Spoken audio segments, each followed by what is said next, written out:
Hi, everybody. This is Chris from Nazareth Housing. So it's about 6:04. I think we're going to get started.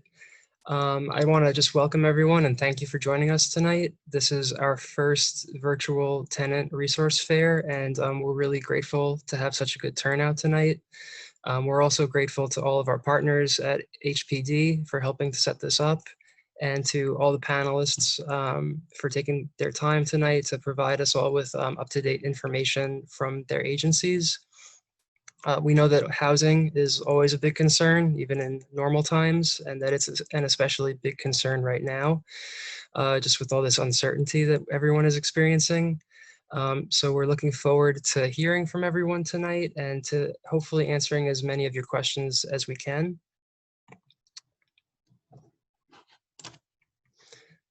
Before we get started, we just have a few housekeeping items to go over.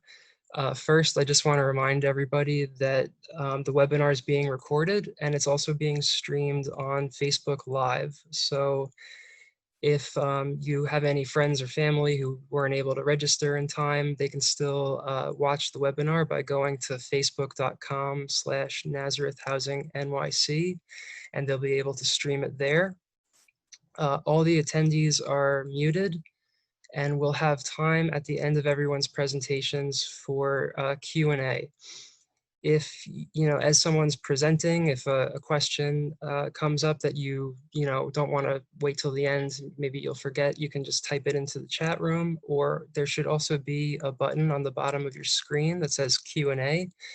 You can either type your question into the chat room or submit it to the Q&A, and my coworkers, Siobhan, Cramilli, and Sander, and our partners from HPD, they'll be monitoring the chat room throughout the presentations, and we'll get to those at the end. After everyone's presentation, we're going to first go through questions that people submitted early by email. Thank you to everyone who has been in touch with us with questions. We've really gotten a lot. We're hoping to get to as many as we can. Once we've gone through those early questions, then we'll look into the chat room. And then if there's time after that, we'll be able to open it up for Q&A. We just ask that people raise their hands with the raise hand feature, and we'll do our best to go in order as people raise their hands. If you're dialed in with a phone, I think we have a few participants tonight who are dialing in. You can raise your hand by pressing *9, and we'll unmute you so you can ask your question.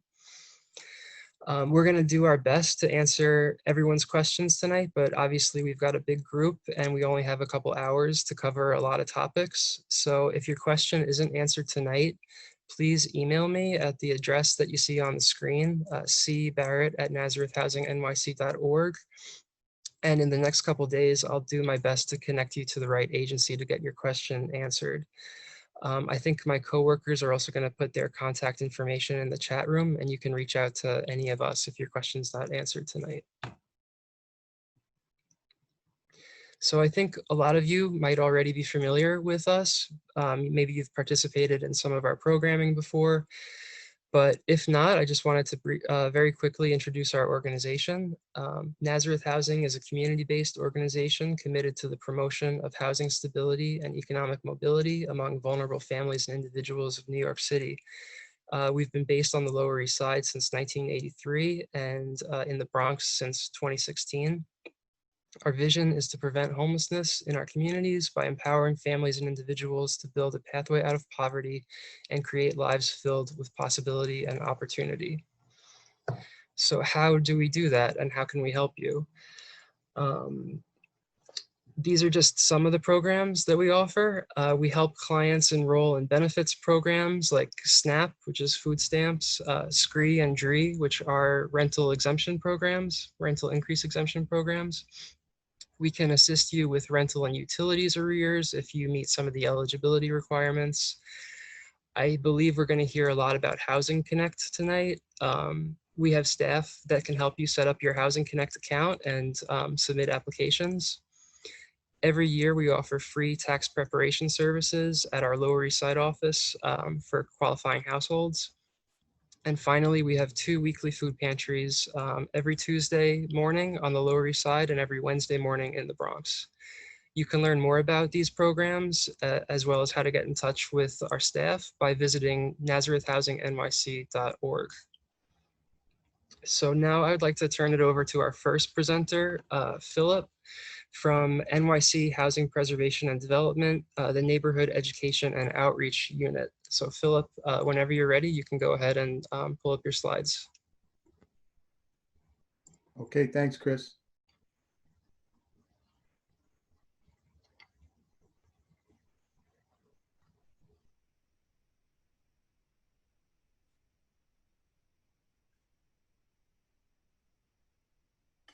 Let me know when everybody sees that.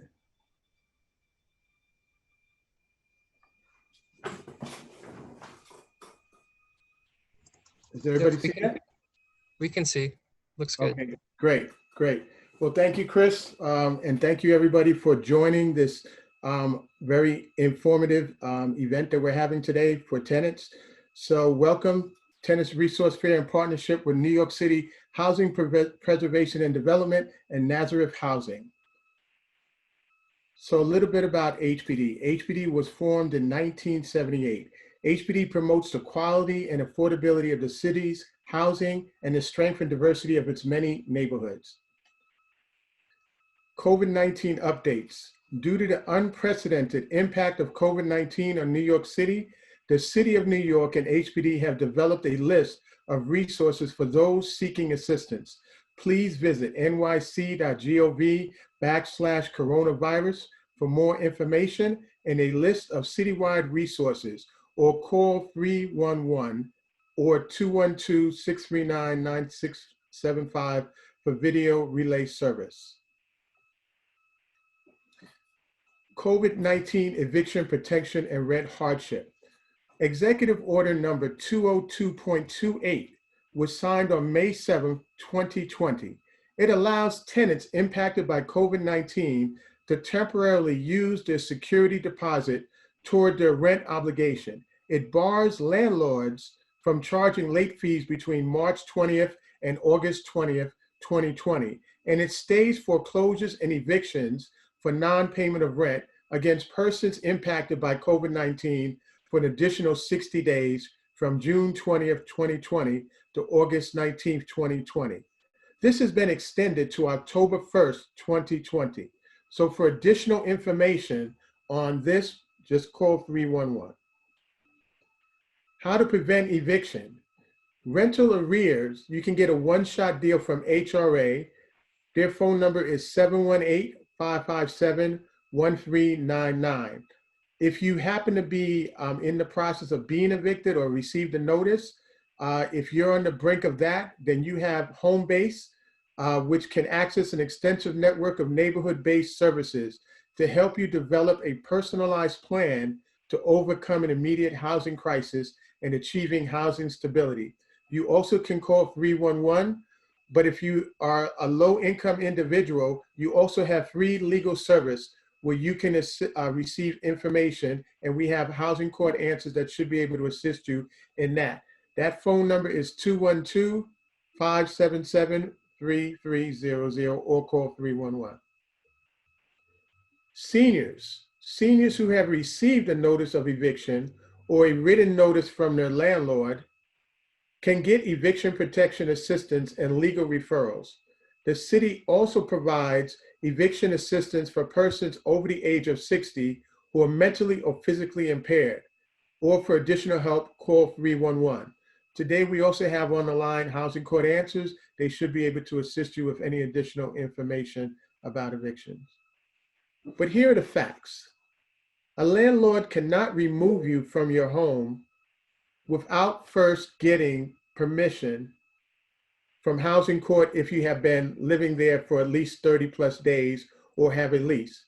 It takes time, and you have rights in this process.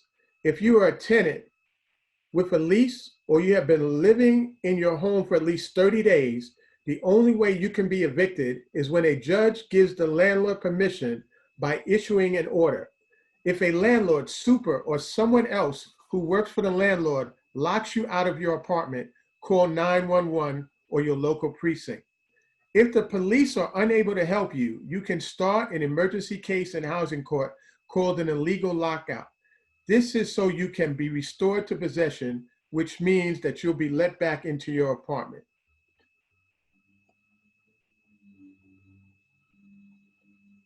Tenants' rights and responsibilities. This is important information during COVID that's been updated. In New York City, tenants have many rights relating to the strategy and safety and quality of their housing. Tenants should expect to live in safe and well-maintained buildings that are free from vermin, leaks, and hazardous conditions. Laws protect tenants from harassment and discrimination. Tenants have responsibility to their building owners and other tenants, including not damaging the building and responding to annual owner inquiries related to window guards, lead-based paint, and to maintain smoke and carbon monoxide detectors. Mayor's Office for Tenant Protection. New York City Tenant Resource Portal. This is the first ever online resource to help residential renters access free resources for the city to help prevent evictions and keep tenants stably housed. The portal launched through Mayor's Office of Tenant Protection and also tenant engagement features an eviction prevention tool to help renters navigate free public and private resources so that they can stabilize their housing situations. New York tenant protection laws. Tenants in New York have a strong set of rights that protect them in interaction with landlords or managing agents. Changes to New York State rent laws recently passed by lawmakers in Albany make it harder for landlords to evict all tenants. In addition, the new rent laws strengthened protections for New Yorkers living in rent-stabilized apartments. These laws are enforced by the state's division of DHCR, which is on the line, and they can elaborate a little bit more. Tenant Landlord Mediation Program. This is relatively a new program that was started in July 2020. The new citywide landlord-tenant mediation project will serve hundreds of New Yorkers each month by addressing rent-related issues in a mediation setting outside of the housing court system, with a focus on hardest hit communities. Nonprofit community dispute resolution centers have been set up, and small landlords and tenants in finding solutions to rental issues due to the COVID-19 pandemic. The goal of this tenant landlord mediation program is to resolve cases before they reach litigation and avoid the long-term effects of an eviction proceeding, which can lead to displacement for vulnerable tenants and limit future housing options. NEO also, which is us, Neighborhood Education and Outreach, has property management classes. So if you happen to be a homeowner or someday want to be a homeowner, these classes are very good because they are free. Topics that will be discussed are pros and cons of owning New York City rental property, accounting, fair housing and discrimination laws. Other city agencies that will also be in the class will be HPD, Code Enforcement, Department of Finance, Department of Buildings, Department of Health, and Department of Water, which is DEP. The NEO team is a powerful team. We're out there in the community helping out, providing resources. And some of the resources that we provide is a tenant resource fair like we're having today, which is a virtual one as we adopted COVID-19, the new normal. And then we have an owner resource fair, which is just like this, but it's geared towards owners, and that's also virtual. We also have a property owner clinic for owners in particular boroughs that all throughout the 5 boroughs throughout New York that we target and have a special event for them. And then we have community engagement events and housing resource fairs.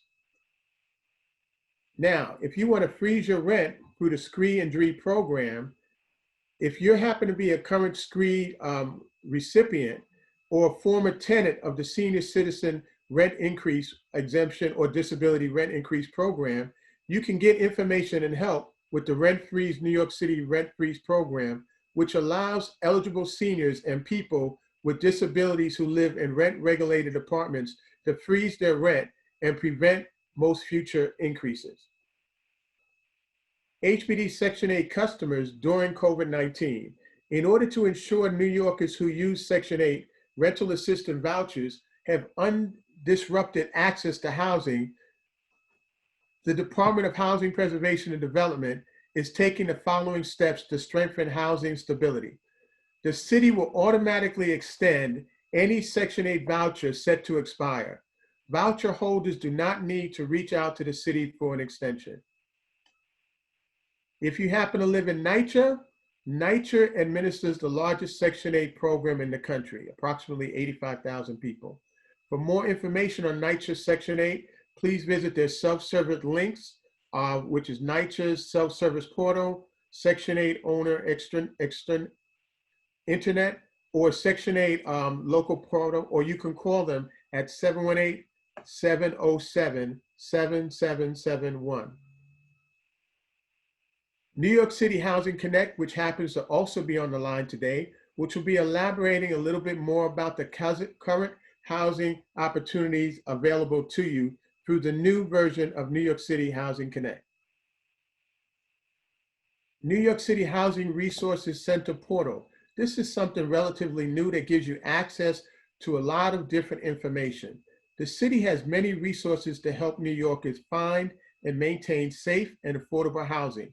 Renters, property owners, and home buyers use this website to find resources that are right for them. You can find information on eviction or harassment support.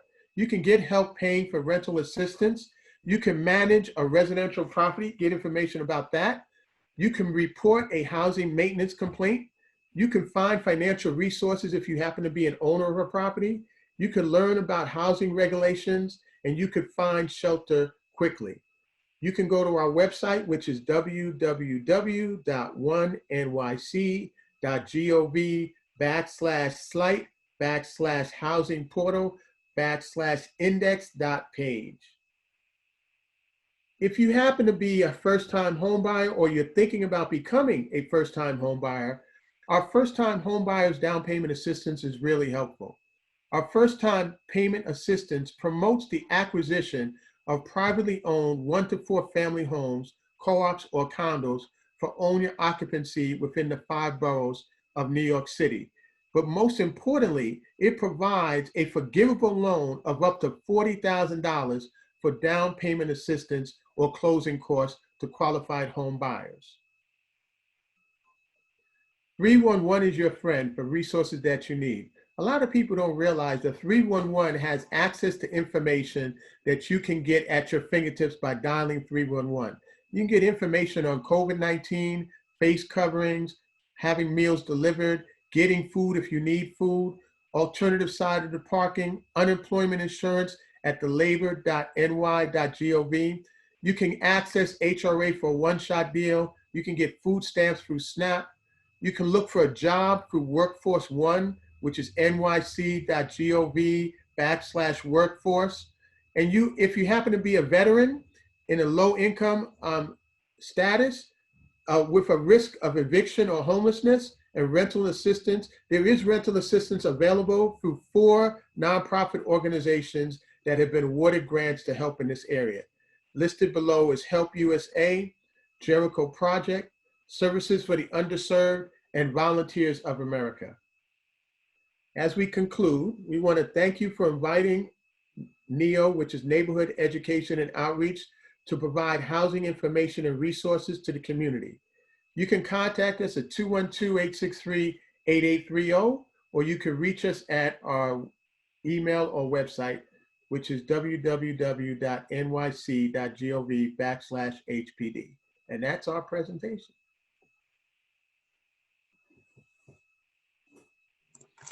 Philip, thanks so much. That was really helpful information. And I know that a lot of people have questions about Housing Connect, which I think is up next. So I want to introduce Letitia Wright from HPD's Marketing and Affordability Oversight Program. Letitia, if you want to share your screen and get started whenever you're ready.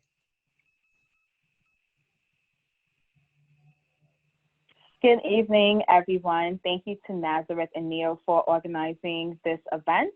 I will spend the next couple of minutes speaking on affordable housing through Housing Connect and also the process. So there were a lot of questions that were received beforehand, but I just want to assure that most of your questions will be answered during my presentation. Okay? And without further ado, let's begin. And also at the end of my presentation, you will contact information to reach out to our team via phone or email if you have additional questions after today's presentation. So what I'm going to cover specifically is what is affordable housing. I will briefly talk about the original Housing Connect, segue to the new Housing Connect, how you can prepare for affordable housing, how to familiarize yourself with the new Housing Connect system that we have, also set expectations after you apply, as well as provide resources and contact information for you. So when we discuss and talk about affordable housing, housing is considered affordable if it costs about 1/3 or less of the household's total income.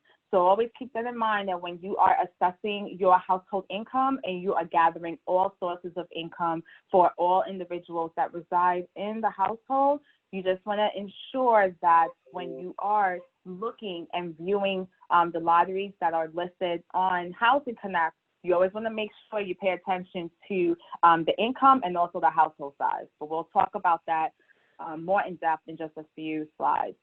Just to emphasize, all the developments associated with the housing lottery are privately owned and managed. They are not city properties.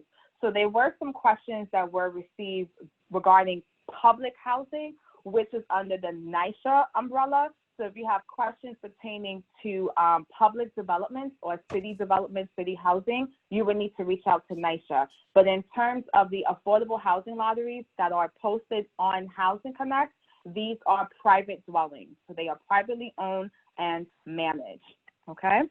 The only, I would say, input that my agency, Housing Preservation and Development, and our sister agency, Housing Development Corporation, we just provide oversight. We monitor the lottery processes, all different stages, from initial marketing until when the development is leased up. But we do not engage, we do not conduct the applicant outreach portion. That is the marketing agent associated with the development. So where you can find affordable housing, primarily you can visit Housing Connect. That's where all the open lotteries would be listed there. You can check your local newspapers. You can visit our agency's website, HCC's website. You can also speak with a local housing ambassador. I'm going to speak about the housing ambassador in just a few moments, your community boards, as well as your elected officials. So briefly, with the original Housing Connect, some of you may have, an account that was existed on the original Housing Connect, and that's fine.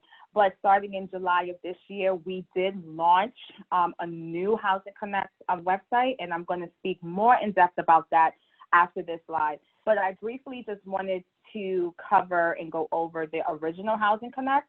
The original Housing Connect website is still accessible because if you submitted applications on the original site, it will not transfer over to the new site. Nothing will happen with your applications that you submitted. You will still be contacted only when your log number is reached. And I'll talk about that in a moment. But again, the original Housing Connect is accessible for you to log in. You can check the project status of the applications you submitted to the lotteries that you've applied to. Under the project status column, if you see the word tenant selection in progress, that means the marketing agent is currently reviewing applications. They are conducting their applicant outreach. If you see the words lease up completed, all the units that were marketed for that lottery were leased up. So there are no more units available. So you can still log into the previous site and check your application. However, your account and your applications, again, from the previous site will not transfer over to the new Housing Connect website. You would need to visit the new Housing Connect website. You would need to create and register a new account and also create a new profile that will contain all your household income, asset, and housing choices information. And we're going to talk about that in just a few slides. So, excuse me for moving too fast, I'm sorry.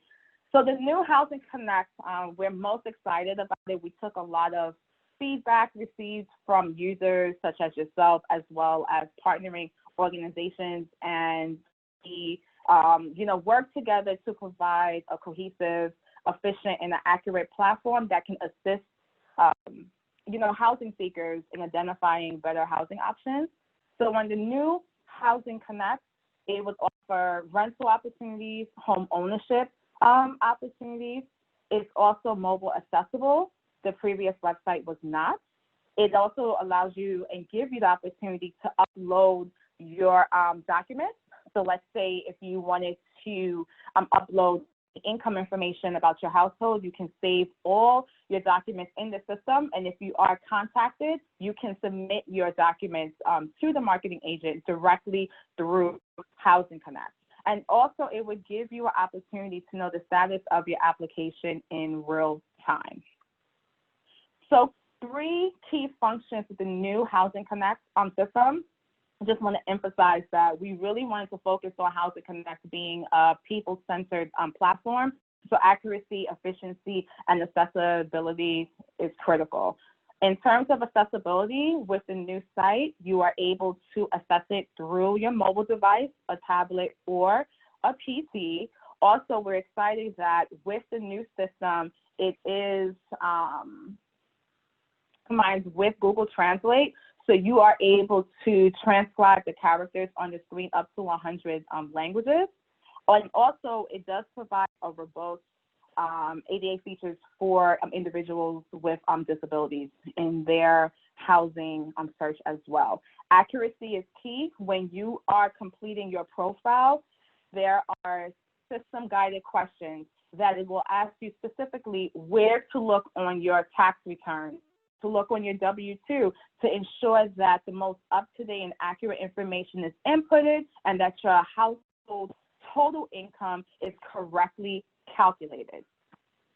And also efficiency. The system is a centralized place where you will have the opportunity to apply to not just rental opportunities, in addition, home ownership opportunities, and also vacancies that comes about. And that essentially means if a current household moves out of a unit, that unit would be marketed again for you to apply to.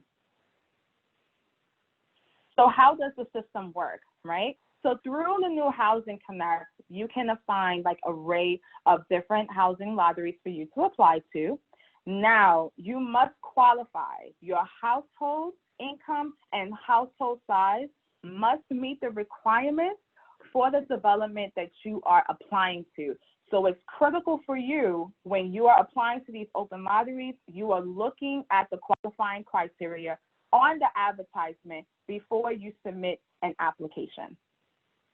Also, your household size consists of all people who live in the affordable unit. So you want to make sure that you include all household members on your application before you are applying. Also, Housing Connect, the new site, is a live application. So anytime you have changes to your household income, to your household size, all you need to do is log into your account, visit your household profile section, update your information, and your updated information would be submitted to the lottery that you've applied to. So that's an exciting new feature that we're happy about. Now, how you can prepare. You need to ensure that you gather all sources of income, your tax and W-2 information, your pay stub information if you're self-employed, your receipts from the clients that you've worked with, and also any asset documents that you may have, such as bank statements, IRAs, investment statements that you may have. You can and must save for moving expenses and security deposit, like that is not covered. So it's ideal for you to save beforehand because you would be transitioning from one unit to another. If you are contacted, And also you can identify ways of how to improve your credit score. Your credit score is pertinent more so to the home ownership lotteries because you will be working with a third party, a bank, that will have their own specific criteria that you must qualify for in order to be approved for a home loan. But your credit score does not have a bearing in your determination of eligibility for a rental housing lottery. And also your immigration status does not have a bearing as well on your eligibility when it pertains to a housing lottery. So when you are calculating your household income, if you are employed, you are using your gross income from your pay stubs as well as your gross income from your W-2, which is box number 3.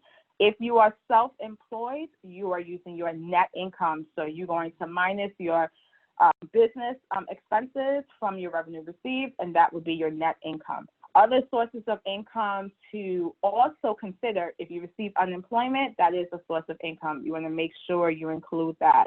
If you receive disability, workers' comp, Social Security, pension, public assistance, or child support, you want to make sure you include that within your household calculation. If you receive SNAP benefits, that is not considered a source of income. You would not include your food stamp amount when you are calculating your household income. You would exclude that portion. If you have a rental subsidy, I'm going to talk about that in just a few slides. You do not include that dollar amount in your household total because a rental subsidy or voucher such as Section 8 and SNAP benefits is just a subsidy to assist you with purchasing food as well as with paying rent. So that's not considered, it's not a part of your household calculation. You want to make sure you exclude those values. So there's only 2 ways how you can apply to a housing lottery. You cannot apply, in person on site at the development. It doesn't work like that. You have to submit an application either online through Housing Connect, or you can request and submit a paper application. These are the only 2 ways in how you can apply to a lottery. And also, you do not submit multiple applications, meaning you submit an application online and you submit an application by paper. By doing so, you will disqualify yourself. So you need to identify one method in how you want to apply to a lottery. Also, you can schedule and make an appointment with one of our partnering housing ambassadors. We partner with about 4 more organizations throughout the 5 boroughs, and they assist us in assisting the public in how to navigate Housing Connect, also how to complete their Housing Connect profile so they can apply to lotteries, or if you requested a paper application, if you need help with filling out your application, they can assist you with that as well. Keep in mind that during the pandemic, some of our partnering housing ambassadors may be working remotely, so it's always best for you to visit our agency's website, look at the list of partnering housing ambassadors, identify one, and contact them directly so you can know more in depth of their operating hours and time. And we also have housing ambassadors that can assist individuals with disabilities as well. So this is the homepage of the new Housing Connect. As you can see, again, it is people-centered. You're going to see a lot of testimonials from housing seekers who were contacted and awarded a unit in their experience. So I just want to go over briefly more in depth of the system. So after tonight's presentation, you can visit the site and navigate and familiarize yourself with it. So we're gonna start on the upper right-hand corner from the left to the right. So the Open Lotteries tab, you click on that tab, that's going to give you the full list of lotteries that are live and available for you to apply to. If you click on the About tab, that will just give you more informative information about the housing lottery, the process, and also frequently asked questions are listed there. The Learn tab is our tutorial page where there are videos listed there which would guide you in how to register your account and also how to complete your profile setup. Because if your profile is not completely set up, if you don't see the word complete in your household summary page, the system is not going to allow you to apply to a lottery. So that is also intervening with an issue with the previous website, because a lot of applicants were submitting incomplete information and incomplete applications to lotteries, and they were deemed ineligible, right? So with this system, your profile must be complete in order to submit it to a housing lottery. The login, you'll just click on that button to log in to the account. Register, you can click on that button as well just to register and create your account. And finally, the globe to the far right, that is Google Translate. So you can click on that globe, you can select the language applicable to you, and then the system is going to transcribe those characters to that specific language. So when you register your account, it is a two-factor authentication process. You will need a working email address, and as a second alternate contact, you can use a secondary email address or a cell phone. So you would register on the site, you're going to receive a confirmation email to your primary email address. You will confirm your registration, and then you're going to receive a 6-digit authentication code that will be sent to your alternate contact. So if you selected cell phone, then you would receive a text. If you enter the secondary email, then that code will be sent to you to your secondary email. So you want to make sure this information you're entering, you have access to it. There are a lot of people who create an account recently and they don't have access to their cell anymore or that email account. And if that's the case, unfortunately, you're going to have to start all over again and create a new account. For protection purposes, we do not have the accessibility to access your account and to update your information because you have sensitive information that's already on your profile. So all registering information you are entering, you want to make sure that you have access to your email and phone. That's very important. Your username is alphanumeric. It is not your email address. So, keep that in mind. It's a series of letters and numbers. So if your email is register@gmail.com, then your username you can say is register123. You will not include the @gmail.com because it's alphanumeric. Also, your password must meet one of the criteria and also to satisfy it in the system, and the system will give you a green check when you do so appropriately. All right, and once you do so, you want to make sure you click on register and follow these steps identified on the screen. Now, once you successfully created your account, then you can log in. You will enter your username and you will enter your password and click on log in.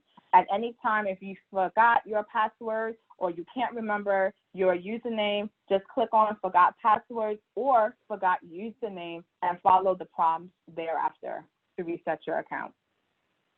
Once you are logged into your account, the image on the far right is your dashboard, it's your homepage. So this will give you the opportunity specifically to navigate to know more about your applications and also if you wanted to make updates to your account. So as you can see in the square that is lined in orange, when you are going to update your account, you're going to look for the username that you created. So this example is Aran, and then you would receive a drop-down menu, and you're going to click on My Household. You're going to click on My Household to make any changes and or to create and build out your profile, which is essentially your application. If you want to make any changes to your account, meaning your password, or if you want to change your alternate contact information, you can do so by clicking on My Account as well at this stage.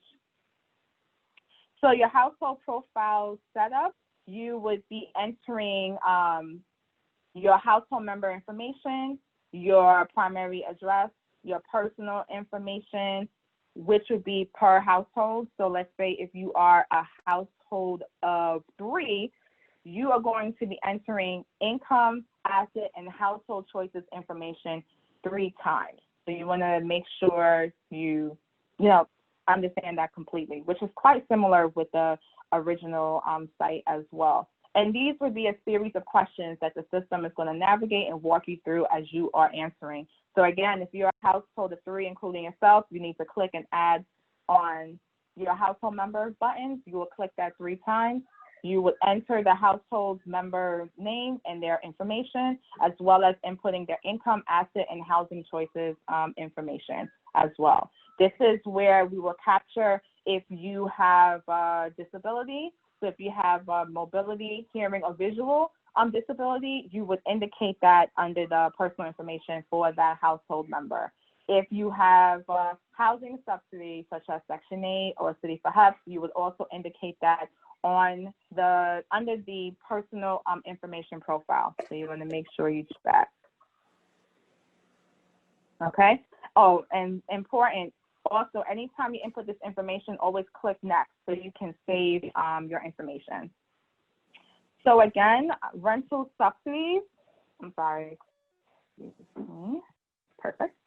And also just rental subsidies, it may help you pay a portion or all of the advertised rent that you would see on an advertisement. So again, if you have one, you want to make sure you indicate that on your profile, because if you have a rental voucher, you may be eligible for a development in which you don't otherwise meet the minimum income requirement. And simply that means that the minimum income requirement is waived. So if you have a voucher, you don't have to worry about meeting the range for the income that is advertised. However, what comes into play is your voucher amount, because if the marketing agent approves your account, if our team approves your file, but your your housing voucher program does not approve your application because the difference in the voucher amount would exceed 30% of your household income, you would not qualify. So just keep that in mind, that an additional layer for those that have a housing voucher would be their housing voucher program would also have to approve their application as well, and also conduct an inspection of the unit, which creates additional time in obtaining lease signing. All right. So after you completed your household profile, now it's time for you to click on Open Lotteries, and you can view the list of lotteries that you are most interested in. You can do so by clicking on Open Lotteries, or you can do so by clicking on Get Started to see the list of lotteries there.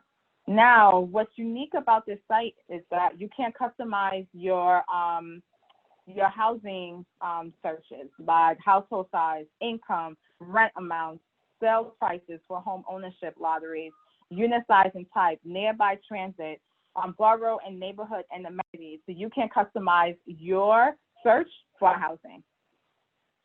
Now, this is an example of a lottery advertisement. So when you click on Open Lotteries and you see the list of lotteries listed there, and you click on View Details just to learn more information of the lottery listed, what would populate is a lottery advertisement. So the top section, this would just give you specific information about the development, the deadline date, which is important, because if you apply online, you need to apply. You have up until 11:59 on the deadline date to apply. If you submit a paper application, your paper application must be postmarked no later than the deadline date. So you want to keep that in mind. All right. Also, it will give you the amenities information that's associated with the building. The most important section of the advertisement is the available units and the requirements section. Here, this lists the preliminary qualifying criteria for a lottery. It's going to specify the household size as well as the income requirement.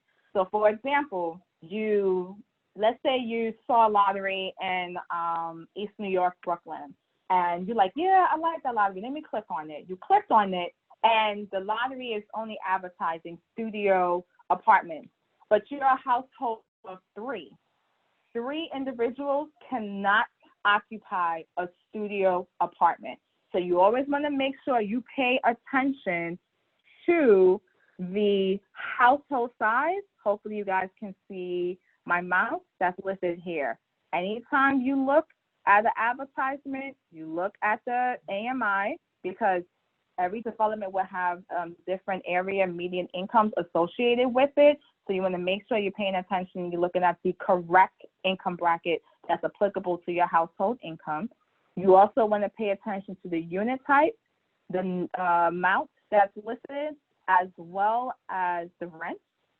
But you want to pay attention to the household size and also the household income, because your household income must fall within that range. If you're a penny short or a penny over, you do not qualify. So you just want to make sure your total household income is there. And last, who should apply? That was just detailed information on how you can request and submit a paper application. So again, on the site we're most excited about, again, we have home ownership lotteries, and sometimes we have lotteries that are for condos, co-ops, and homes. Now, this is applicable only for first-time home buyers only. So again, let's use a consistent example. If you're a household of three, but there's one household member who's owned a home, your household will not qualify for a home ownership lottery. No one on the application would have any type of history of owning a home. Again, these are for first-time home buyers. So just to stress that. Again, you do want to also check, look at your credit score and also identify ways in how you can improve it. Most banks do request for you to have a 620 credit score or higher, but I will provide resource information at the end of the presentation for you to contact one of the, I think we have like 5 or 6 financial empowerment centers throughout the 5 boroughs. It is a city organization. You can contact them and reach out and schedule an appointment to identify ways of how to improve your credit as well as your credit history. Now, when you are on the new site, all you need to do is click on Open Lotteries, and then you will toggle over to the Sales tab. This will give you the opportunity to look at all the home ownership lotteries that are listed there. So how does the lottery work? You have online applicants, you have paper applicants. The paper applicants, their information is data entered into Housing Connect. What is produced is a log. And a log is a list of all applicants that apply to a housing lottery. So log numbers are randomly assigned. So if you applied on Housing Connect, you will be able to log into your account and to check what your log number is for a housing lottery. If you apply by paper, you can contact our office or the marketing agent affiliated with that specific development to find out your log number. Applicant outreach and eligibility determination is done in log number order. So just to provide context, let's say that same lottery that's in East New York, 30,000 people applied to that lottery. There is an order of processing of groups, but we are still starting from the lowest log number and working our way up. So we start from 1 all the way up to 30,000, or how many applicants it takes to lease up all the units that were marketed. Now, this is your applications dashboard. If you remembered earlier, I said that you will be able to know in real time what's happening with your applications, which has been a consistent concern that users had. So you can log into your accounts, and also on your main page, you can navigate to My Application Summary, and you can see the pinwheel that's there. So any applications that you've applied to, that information will be listed in that section. If you see any numbers next to the pending field, it means that you have applied, but your application has not been selected as yet. In process, your application is being reviewed. Action required, meaning that the marketing agent is reaching out to you because they need additional information from you. So you can respond to them directly through Housing Connect if you applied online. If you apply by paper, the marketing agent will communicate with you through the mail. And also completed, meaning that the application review is finished from there. Now, application processing, this is quite important because after you created your account, you applied, what happens thereafter. So there are two outcomes when you apply to a housing lottery, either you are eligible or ineligible. So eligible applicants will be invited through Housing Connect, the new system, if you've applied through Housing Connect, to schedule an appointment of eligibility. You would be informed of what documents you need to submit to confirm your eligibility. So Housing Connect will conduct the initial assessment in terms of your household size and income. Those eligible applicants will be compiled on a locked list, and when the marketing agent is conducting their applicant outreach from the lowest log number all the way to the highest, if you are contacted, you will receive a list of documents that you need to submit to confirm your eligibility. Now, not all applicants who apply to a lottery will be contacted. We receive more applications than units that are advertised. So keep in mind that if you are contacted for an eligibility appointment and you submit your documents, that's still not a guarantee that you will be paired with a unit. So appointment for eligibility, again, you will submit your documents for review. It is not an interview, so you do not need to worry about that. We are only assessing your household eligibility. That's it, okay? Now, there are some eligibility protections due to the pandemic. Of course, with the new rollout of the system, there is contactless document review. So you can submit information, communicate with a development marketing agent directly through Housing Connect. If you are contacted for a housing lottery and you are not comfortable submitting your documents, digitally or online, you can request an alternate to submit and drop your information directly in person at the office, and the marketing agent should accommodate your request. If they don't, you can reach out to our team and let us know.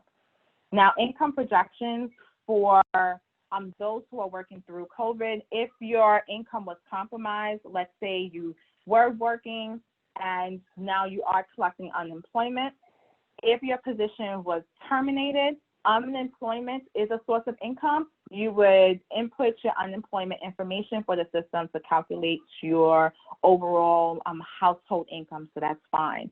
If you were furloughed, so you are collecting unemployment, but you are expected to return back to your position, you do not need to input your unemployment information. You can utilize the information that you your earnings received from your taxes and W-2 from the previous year, okay? And if there are, any confusion about this, please, you can post your question in the chat or you can email us as well. We can speak with you further about that.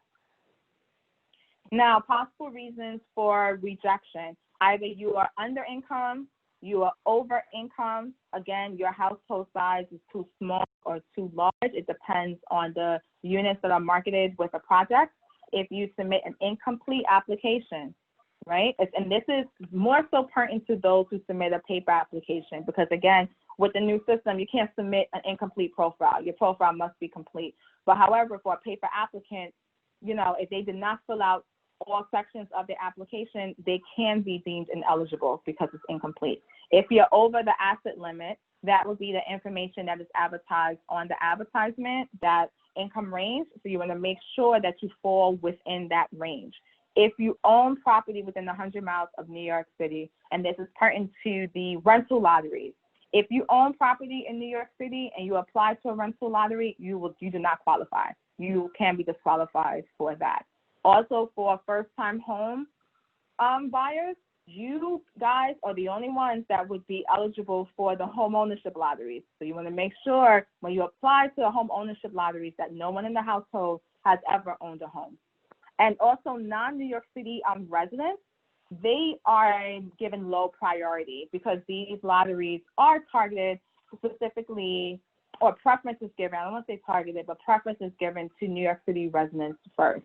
However, if after contacting all New York City residents on a log for a lottery, and if there are still units available, then the marketing agent will begin reaching out to non-New York City residents, again, in lot number order. And finally, if you are rejected for your credit or criminal background, it would indicate on your notice the cause of the rejection.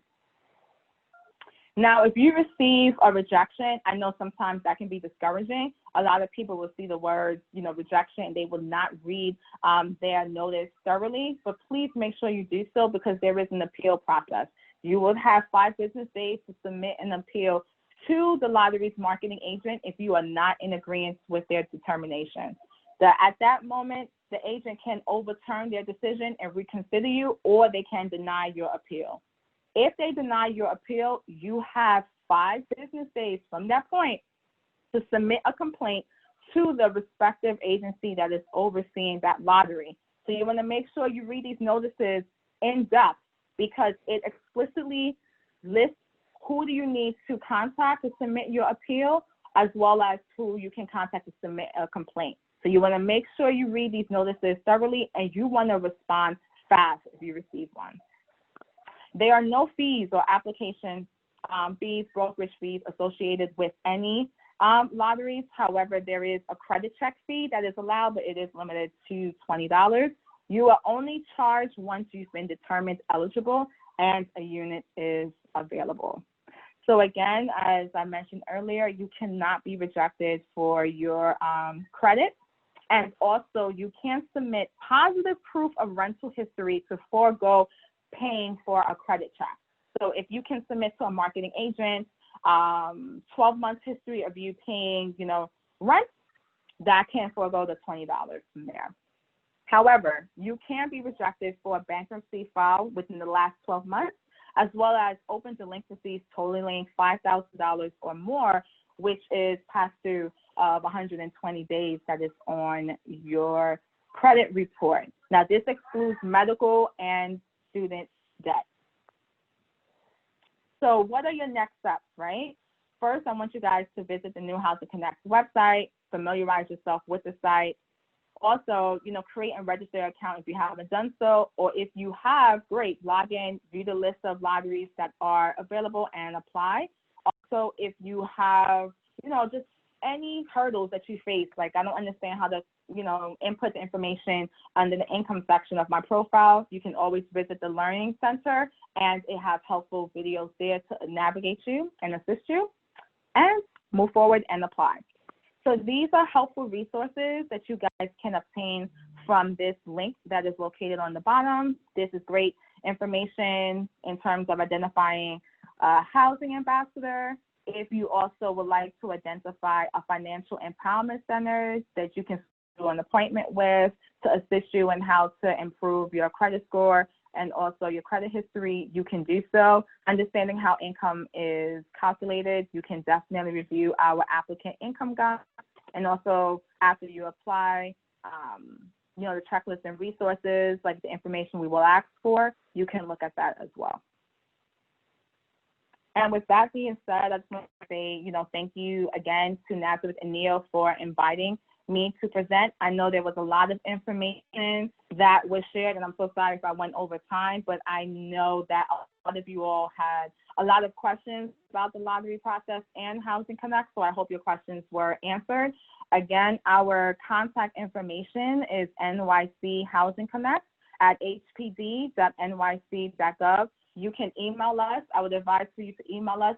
It may be best because even though we have a hotline number, our office is teleworking, so that voicemail box fills up fast. However, for convenience, you can email us at nychousingconnect@hpd.nyc.gov, or you can give us a call at 212-863-7990. Please leave your name, number, message. If you're calling specifically about a lottery, leave that lottery's name and the team member will follow up with you. So with that, thank you again for allowing me to present. And Christopher, I'll turn it back over to you. Great, thanks very much, Letitia. That was a lot of information, and I know that this can seem like a confusing process for a lot of people. You know, people aren't always sure where to start, and I think you did a good job of explaining just how it works. I know I said that we were going to save questions for the end, but we really did get a lot in while you were presenting, and I want to just touch on a couple while they're still fresh in people's minds, if you don't mind. So Sure. first, yeah, we got one question. The attendee said, I submitted a paper application for several locations and never received a response of ineligibility. Is that normal? From what you said, it sounds like that is normal, right? There's just so many That, applicants you can't get respond to everyone. that is correct. You are only contacted when your application is reached. So if you apply to a housing lottery, you do not receive any contact, that means that your application wasn't reached. Okay. And now we have another question about PO boxes. The attendee says, the new Housing Connect doesn't allow people who are in HRA DV shelters to put in a PO box address in their application. Some people don't have access to another address. What do you recommend for an applicant with that issue? Oh, no, that's a great question. In this system, when you enter in your primary address, there is a way for you to indicate if you, reside in a city shelter, or if it's another form of an address type, you can identify that in the system. And if you have a secondary mailing address that you would like to be, well, let me just clarify this. If you apply through Housing Connect, you're not going to receive any notices by mail. So I just want to specify that. Not specify, but emphasize that. If you apply on Housing Connect, the marketing agent, if your application is reached, is going to communicate with you through Housing Connect. The only applicants that will receive paper correspondence are paper applicants. That's it. So when you are inputting your primary address, you can identify specifically if it is a shelter or if it's another form of association, you can do that. And you should be able to enter a PO box specifically for a mailing address. For that applicant that is experiencing that issue, you can email us.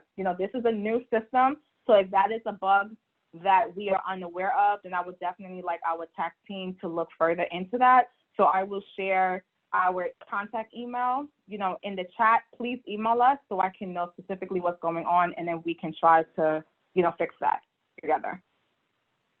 Perfect. Thank you, Letitia. There were a lot more questions, but I'm gonna move along to our next speaker. If you want to just look in the Q&A section, there were a few more there. Maybe you can answer. And I know that people have been answering people's questions in the chat room as well. And a lot of people on my team said that, Nazareth Housing is a housing ambassador, and we're happy to assist with the process.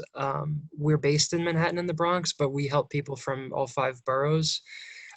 It's just, if you want to come for an in-person visit, it's easier if you're near one of our offices. But these days, obviously, with everything being virtual, you can set up an appointment over the phone. And, we're happy to assist.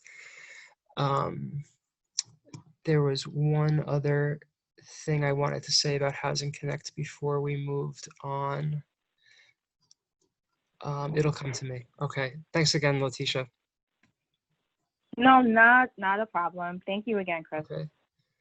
All right. And now I want to introduce DJ Kwan from New York State Homes and Community Renewal. DJ, whenever you're ready.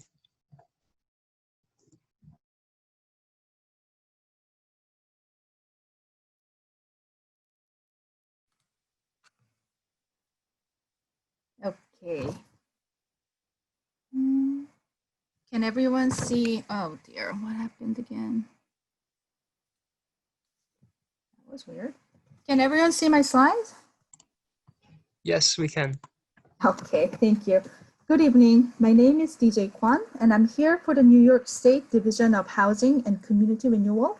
We're better known as DHCR. So just a quick disclaimer. We're a little bit different in that DHCR regulates the apartments that are subject to rent stabilization and rent control, which means if you don't currently live in a rent stabilized or rent controlled apartment, the information I'm presenting may not necessarily apply to you. Currently, there are a little under 1 million rent-stabilized apartments in New York City, and some more in the surrounding counties of Nassau, Westchester, and Rockland. They're usually old buildings, 6 apartments or more, but some of the newer buildings, if they are taking advantage of 421A program or J51 program, they may also temporarily fall under rent stabilization. One of the things that the ECR does is to maintain a database on rent-stabilized apartment. Owners are required to file every year information about their tenants and their rent. So if you're not sure whether your current apartment is rent-stabilized, what you can do is request your apartment's rent history, and that can be a way to check. I'll talk more about that later. There are certain rights that the tenants have under rent stabilization, like right to renew lease or having their rent increased by a percentage set by a government body called the Rent Guidelines Boards, timely repairs, and so on. And if their rights are not being honored, tenants can file written complaints to DHCR. And much like a court, we would review those cases and issue our decisions as orders, which, just like court, can also be appealed. Now that's a very, very brief overview of what we do in the interest of time. If you want to find out more about DHCR and what we do, you have several ways of reaching us: by phone, in person, by email. But because of the current situation with COVID, some of our operations have changed, and that's what I'm going to talk about primarily. So probably the biggest change is visiting our office in person. We also have some newly revised publications. Action 26 is actually about the rent increases for the coming year. Action number 32 covers eviction. And there has been some change as well about the rent increase due to the individual apartment improvement, better known as IAI. I'm going to talk about that briefly as well. And I also want to talk about Rent Connect, which gives you a safer way to interact with the HCR. So visiting our offices is probably the most impacted part. Before, visiting our offices was very simple. It's a walk-in basis, no appointment needed, first come, first serve. Well, in the light of COVID, for the safety of our staff as well as our visitors, now we do require appointment. You do need to call ahead. You can call any of the 6 offices to make appointment with that office, but please call ahead because we cannot accommodate the same day appointment. And please remember, just like all the other places in New York State right now, mask is required.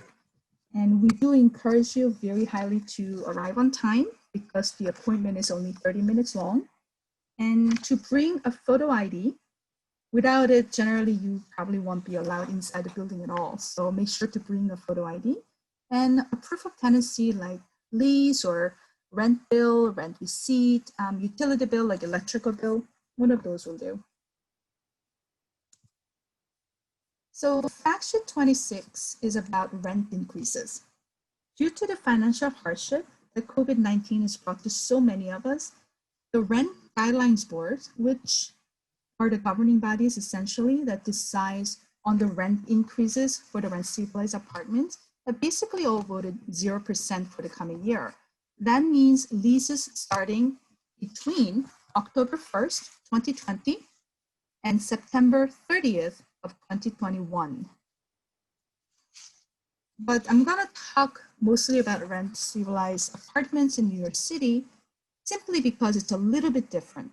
So outside of it, the apartments that are rent stabilized and located in Nassau, Westchester, and Rockland basically just get a 0% increase if their renewal lease starts after October 1st. But for New York City, if the tenant were to choose 1 year renewal lease and the lease starts between October of 2020 and September of 2021, then the tenant would receive 0% increase. However, If the tenant should choose 2-year renewal lease, then for the first year, there is a 0% increase. However, in the second year, there will be a 1% increase. It's only the New York City that does this because we're very special.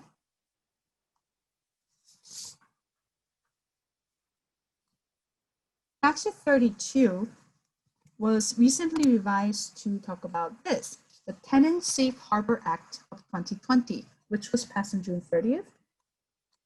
This act prohibits the courts from evicting tenants who have unpaid rent from March 7th of this year until whenever our COVID-related restrictions are lifted. However, keep in mind that the court can still impose a monetary judgment. While the ACR does not have direct jurisdiction over eviction process, we do recognize it is one of the biggest concerns that tenants face. And that's why our fact sheet was revised, so this information is available. I'm only going to touch very briefly on the IAI process. So, individual apartment improvement. It could be anything like a new fridge or a new stove.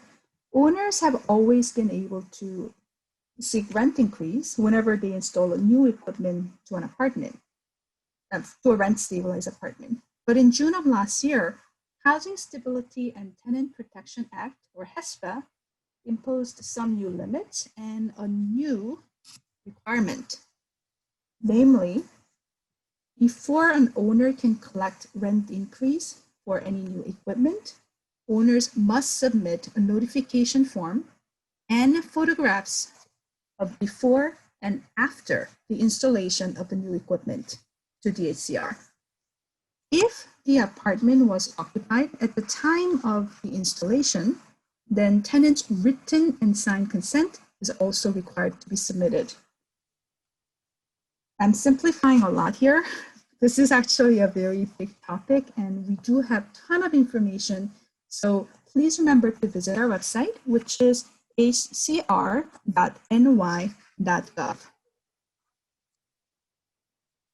So because of the current situation, it is really more important than ever that tenants and owners have an easy way to access our applications online, which can be done by visiting rent.acr.ny.gov/rentconnect. There's an easier way to get to this one, I promise. This is what it looks like. And here you can request rent history. So here I'm going to circle back just briefly. So rent history is essentially a summary of information that owners have submitted over the years. And it contains information about the tenants and their rent. And it's a way of checking whether or not your apartment is currently subject to rent stabilization. So requesting a rent history is a good place to start, which you can do very easily from Rent Connect.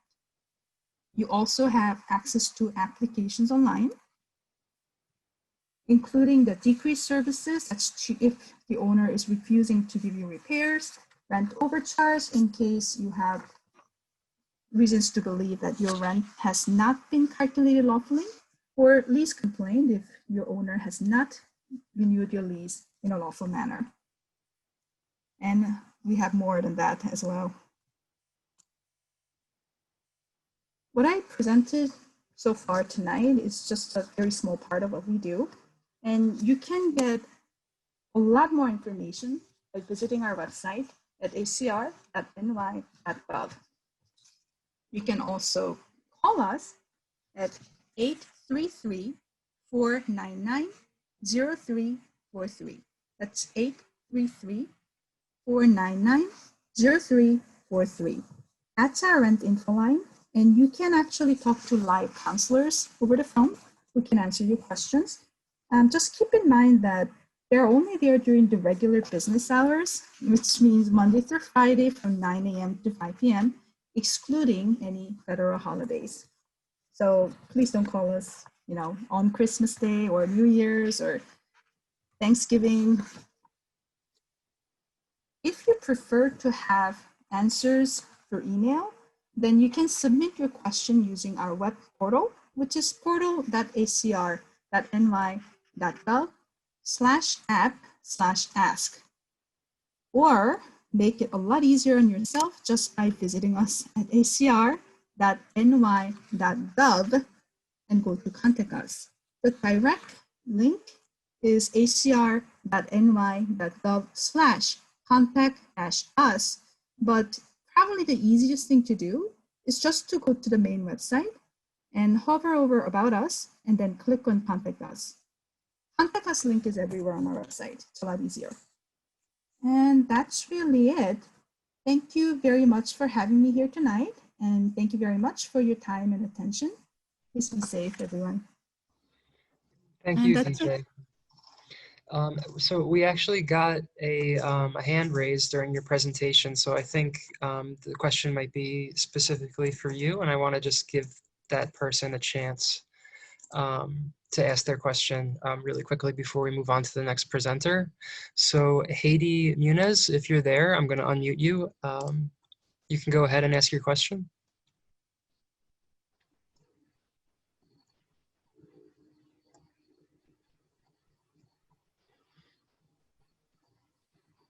Haiti, are you there? Okay, or well, just a reminder, if maybe you stepped away from your computer, but you can always enter your question into the chat room and DJ can, or someone else can answer it there. Okay, so thanks again, DJ. Now I'd like to turn it over to Sam Yang from the New York City Commission on Human Rights. Sam, whenever you're ready.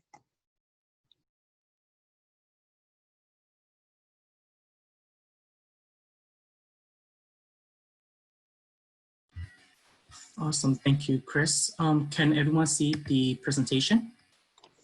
Yes, we can. Awesome. So thank you, Nazareth House and HPD for inviting the Commission on Human Rights to your wonderful tenant resource fair. My name is Sam Yang. I'm the housing liaison at the New York City Commission on Human Rights. So the New York City Commission on Human Rights is a law enforcement agency that prohibits discrimination in several areas. And one of those areas is housing. So in most cases, the last incident of discrimination must have occurred within the last year to file complaints with the commission. However, once the statute of limitation of 1 year passed with the city, of course, individuals can always file with the court systems of cities. For gender-based harassment or sexual harassment cases in housing, employment, or public accommodation, that has been extended to 3 years. The Commission on Human Rights only deals with cases that occurs in New York City. So discrimination under the New York City human rights law is very broad, it's very comprehensive. It's unfair or unequal treatment of a person or group based on certain characteristics or membership in a protected class, such as race and color, which is used as examples here. However, there are, I believe, 26 or 27 of these identities of protected class. In housing, there are 17 of them. The 17 protected classes in housing are age, because children are would be residing with such person or persons, the color, disability, gender identity, immigration status, lawful occupation, lawful source of income, which includes Section 8, city thefts, any form of federalized grant money or subsidies from the federal or state or local government. Marital or partnership status, national origin, sexual orientation, status as a victim of domestic violence, sexual violence or stalking, pregnancy, race, religion, and uniform service for military status. So these are the 17 protected categories in housing. So to establish discrimination under the New York City human rights law, you must generally show that discrimination occurred and that a certain relationship exists between the people involved to be covered by the law. So in the sense of housing, it's generally the tenant and the landlord.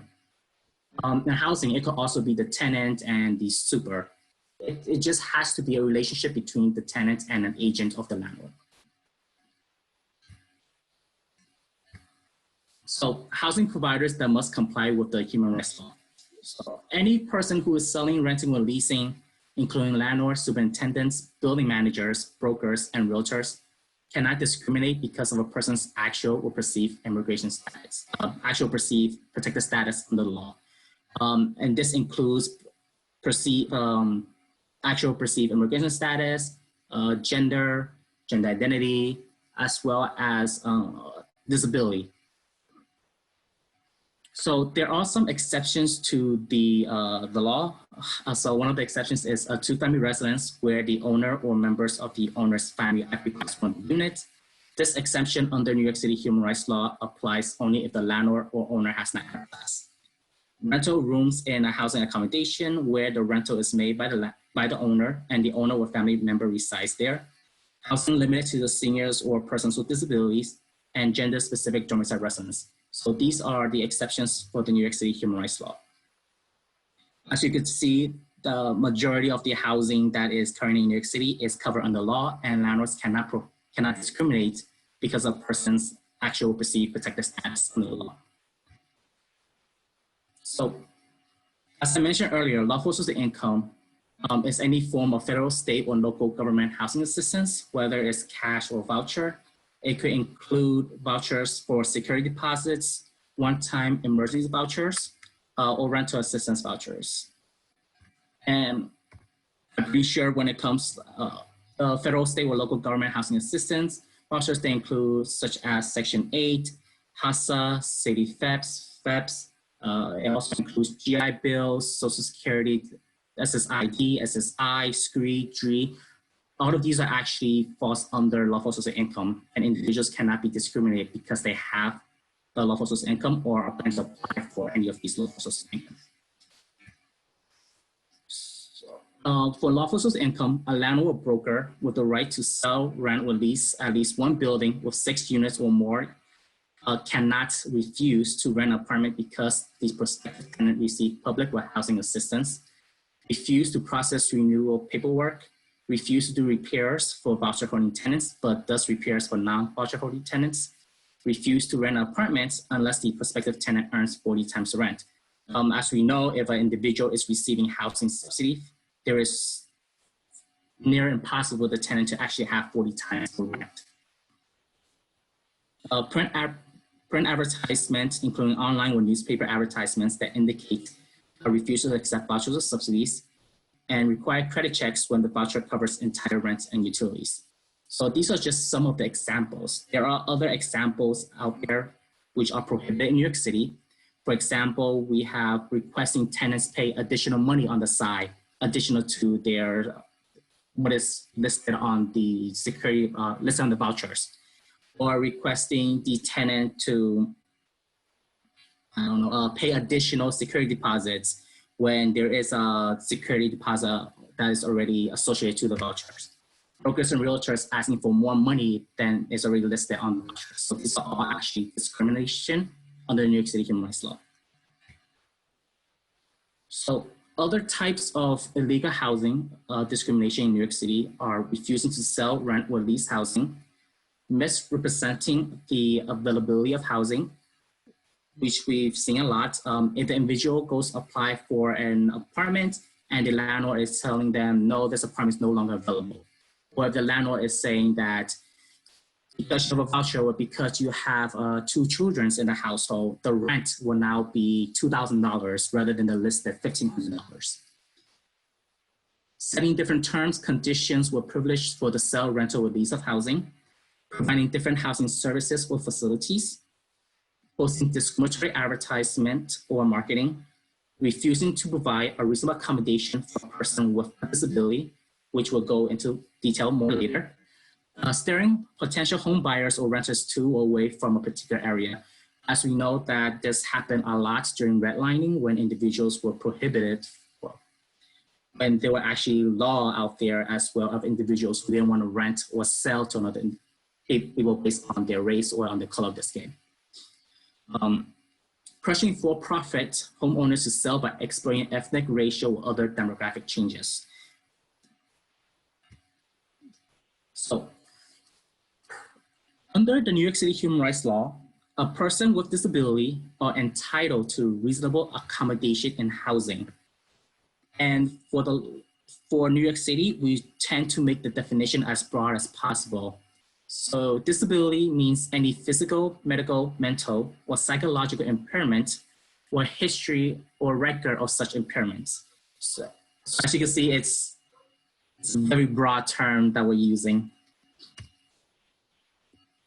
So that, under the definition of reasonable accommodation, it means that in housing, if an individual is a person with disability or the tenant has a disability, they have the right to access and use their housing units as well as all of the natural resources as well as the communal spaces within the unit without much difficulty. For example, if a person is currently in an apartment and they have a laundromat that all of the tenants can use, however, the laundromat cannot be accessed by a person with a wheelchair due to the narrow of the size of the doors, reasonable accommodation would be to widen the doors. If a person has a walking assistance and is not able to get into the lobby due to the steps that are present, right? Reasonable accommodation would be creating a ramp. Someone with a backpack or weak legs cannot get into bathtubs. Reasonable accommodation could be changing the bathtubs into a walk-in shower, or they could cut a slit into the bathtubs to allow easy access. So one of the things about reasonable accommodation is that it should be paid by the landlord. So the landlord is responsible to pay for accommodation.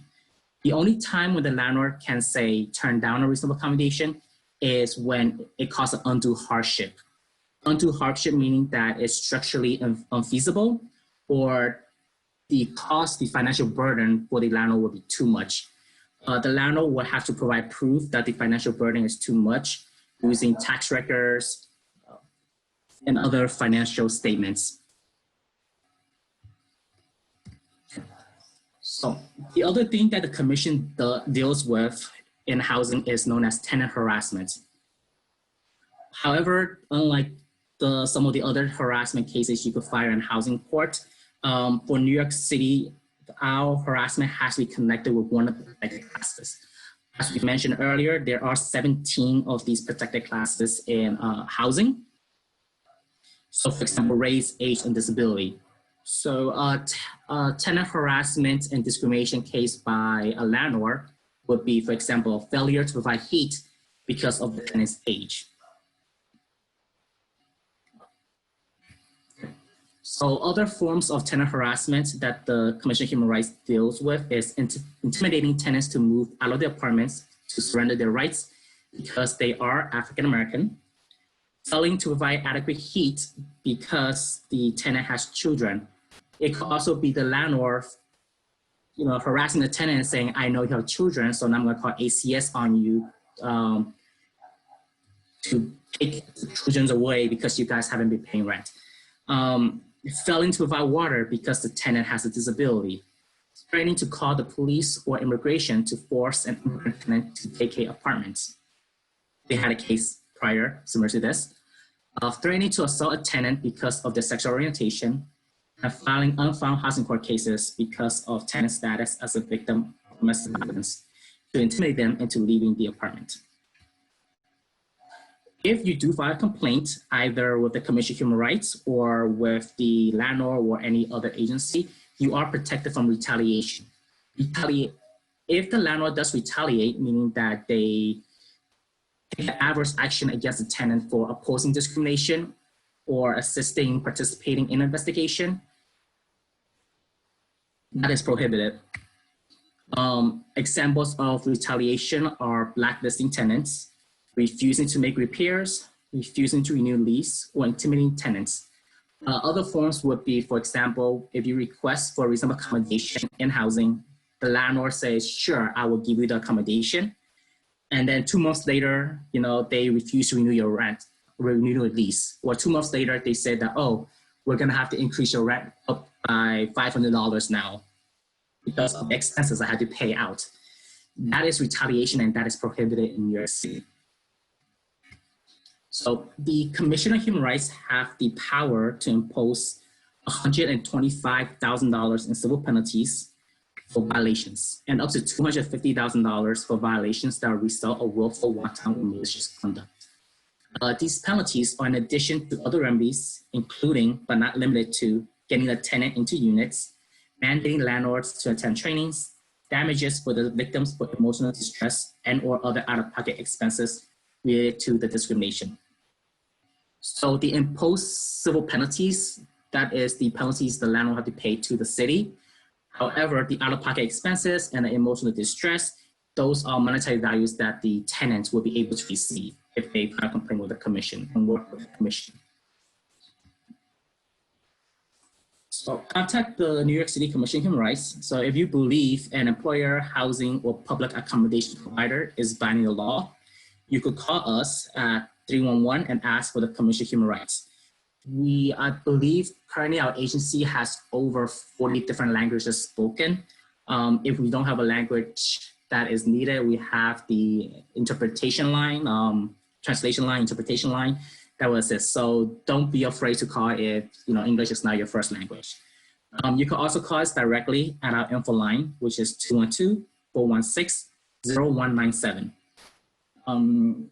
You could check our website at nyc.gov/human rights for the latest legal guidances, frequently asked questions, as well as one-page guides for employers, housing, public accommodation providers, and the public. And that's pretty much for me. Great, thank you so much, Sam. We did actually get a hand raise for you while you were speaking. Let me just try to pull that up. So I unfortunately don't know this client's name. It seems like when we had a registration issue, I guess, where a lot of people, when they registered under my name. So we've got about 10 Christopher Barretts in the webinar right now. But if you are registered under Christopher Barrett and you raised your hand, oh, it's gone. They lowered their hands. I guess you must have answered the question, or maybe it was answered in the Q&A. Yeah, so just a reminder, everyone, if you have a question while someone's presenting, we have moderators who are answering them in real time in the Q&A section, and anything that doesn't get brought up tonight, we will do our best afterwards by email to get your answers to you. So Sam, thanks very much. And now we're going to turn it over to our final presenter, Ariel Dominguez from Housing Court Answers. Ariel, thanks for sticking around to the very end. And I also just want to say thank you. I know Housing Court Answers co-hosted a workshop with us back in the summertime. So thanks for joining us again. Thank you very much for inviting us, Chris. So good evening, everyone. My name is Pedro Dominguez, and I work with Housing Court Answers. Housing Court Answers provides information about housing court to tenants and small landlords who do not have their own attorneys. In the following, I'm just going to give a quick overview of how Housing Court is functioning amid the pandemic and the different ways Housing Court Answers can help tenants navigate the court system. The first thing I should clarify is that housing courts are indeed open. They have technically been open since June 22nd, although they are operating in a very limited capacity. They're only allowing about 5 to 6 people inside at a time. Landlords can file new cases against their tenants. However, this does not mean that evictions are taking place. The statewide moratorium on evictions is still in place through October 1st. Further, even after the moratorium expires, so after October 1st, there are a host of protections for tenants with new cases and for tenants with cases filed before the pandemic. So first, I'm going to talk about tenants with new cases, that is, cases filed after June 22nd. Tenants who have recently been served a new non-payment or holdover petition do not have to worry about being evicted as soon as the moratorium ends. This is because even though landlords can file new cases, these cases will take months to actually receive a court date. For example, if you are a tenant and you receive a new non-payment petition, you do not have to answer or respond to that petition. The documents might state that you have 10 days to answer, but this is inaccurate. These petitions have not been updated since COVID began, so they're a little misleading. There are no default judgments, which means there are no negative consequences for not answering the new petition. What's motivating all of this is that there's an immense backlog of cases filed before the pandemic that have not been resolved.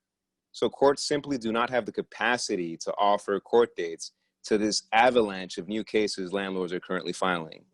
Consequently, it will take months for these cases to be calendared. And when they are calendared, tenants will be notified. This delay extends to new holdover cases as well as non-payment cases. Now, tenants of what I'll call old cases or cases that were filed before the pandemic, so pre-COVID, these kinds of cases may be eligible for a free lawyer. These kinds of cases are considered more urgent because depending on what happened on your last court date, the landlord can file a motion that would allow them to execute on a marshal's warrant of eviction after October 1st. Tenants with these kinds of cases can get a free lawyer to represent them moving forward. And I would highly advise them to call our hotline so that we can screen them and connect them to a free legal service provider.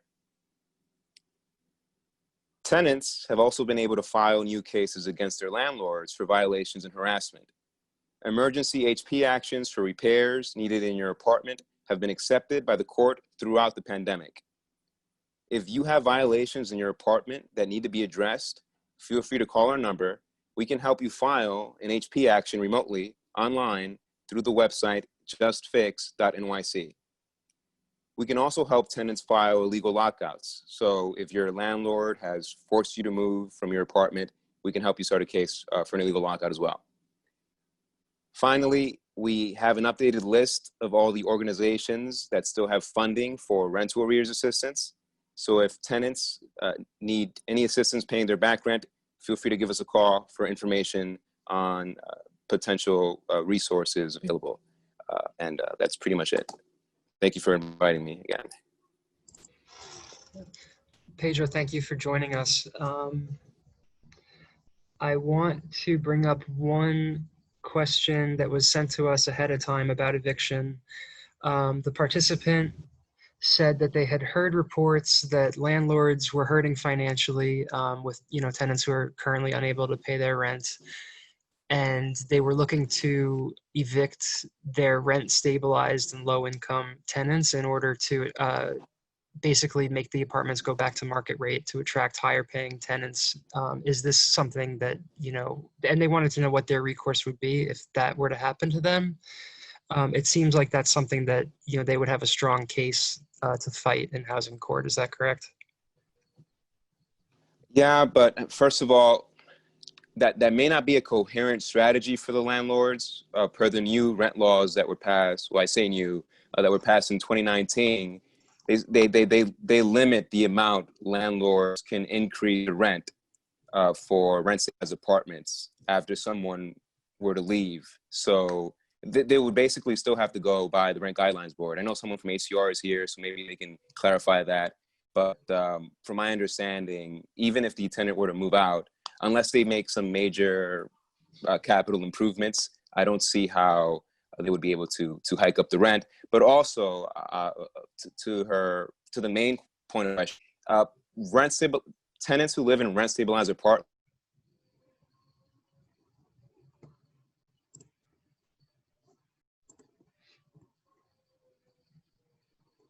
Pedro, we lost you. I think your audio kicked out.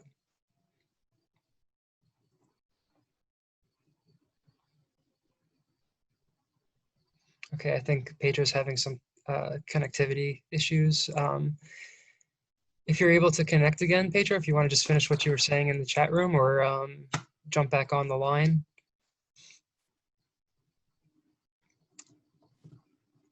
All right, so yeah, did you guys get? No, we missed most of that. You were just beginning to talk about rent stabilized tenants. Oh yeah, okay. So I'm sorry about that. The Wi-Fi is very shoddy. But yeah, it's very difficult for landlords who own rent stabilized units to evict tenants through a holdover proceeding. So they can start a non-payment case, and non-payment cases are by far the most common, and that's when you fall behind on your rent. But in order to start a holdover case, which is purely about the eviction, they want you out regardless of whether you pay the rent or not. landlords of rent stabilized units, they need a good reason for it. They need to prove that you're violating the lease in a severe way. And even after they start the case, and even if they prove you're violating the lease, you can still be put on probation and avoid an eviction. So I don't know if that answers your question, but yeah, it's tenants of rent stabilized units have very strong protections against evictions. And sorry about the delay. No, that's fine. And yeah, that's great. I know that this particular attendee, they had said that there weren't any, they weren't, defaulting on the lease. They had been making payments on time. They were just worried that, if it was just a bad faith way of getting the rent stabilized tenants out, even if they hadn't, violated their lease. So it sounds like they don't have anything to worry about, and that their landlord probably, it's not in their interest to try to do that anyway. Okay, and there was one other eviction question we got ahead of time. This was about regarding Section 8 tenants, and if basically if you could just speak to eviction protections for Section 8 tenants. I'm pretty sure they're the same as what you mentioned at the beginning of your presentation. That's just across the board, right?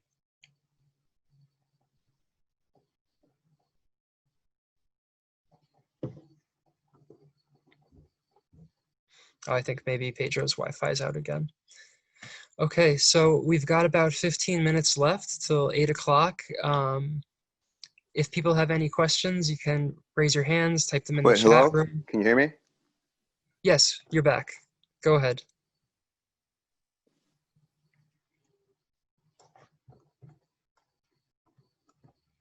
Pedro, can you hear us?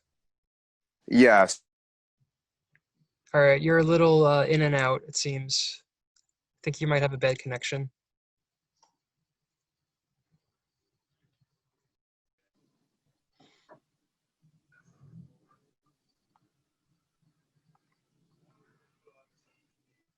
All right, while Pedro gets,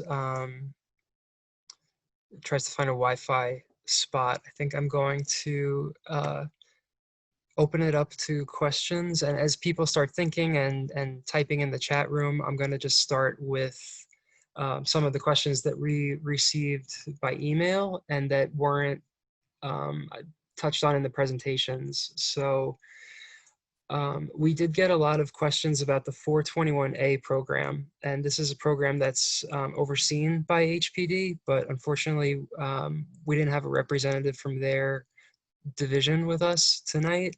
I believe that the contact information for the 421A division was put in the chat room, so you can just find that email address and direct your questions directly to them.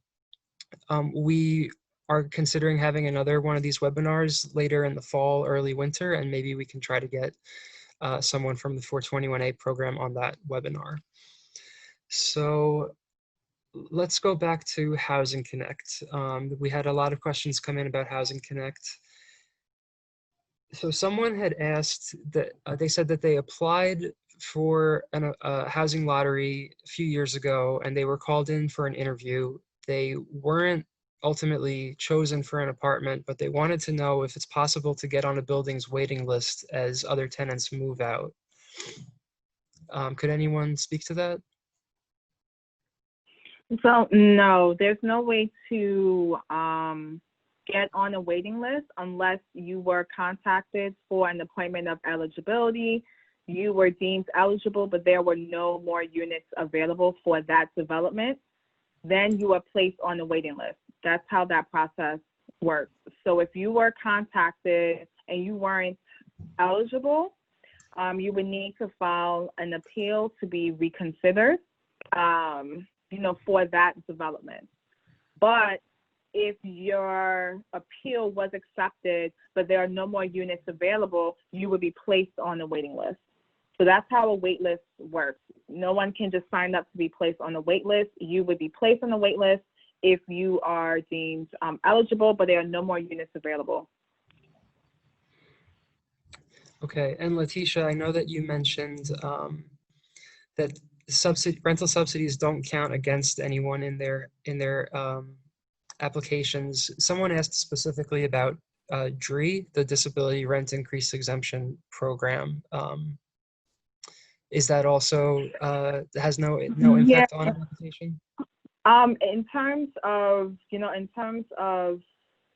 individuals that may have DRE or screen, you can indicate that. Just keep in mind that you can, it's tricky for certain developments because there are certain developments that is listed. If they do advertise that you have to have like Section 8, and let's say if you are, how can I say the best way to address that question? It's just that if you have DRE and you apply to a Section 8 development that's advertised, you may not qualify for that particular development because it will be like you can't use two subsidies for a property, but you can use it for other developments that are not associated with Section 8. So you really need to read the details specifically that's associated with a development before applying. But if you have DRE or SCRE, like that's fine. You can indicate it on your application. You can still apply. That would indicate you from being eligible, unless you apply to a building that has a subsidy, part. Okay. All right, great, thank you. Now, you mentioned Section 8, so I want to shift to the questions we received about that program. One attendee asked, is it possible to have our rent based on our take-home pay? And then the same participant also added, they say they work an extra job in the summer, so they make extra income during the summer months, but that income goes away in the fall. Why is their rent during the summertime increased?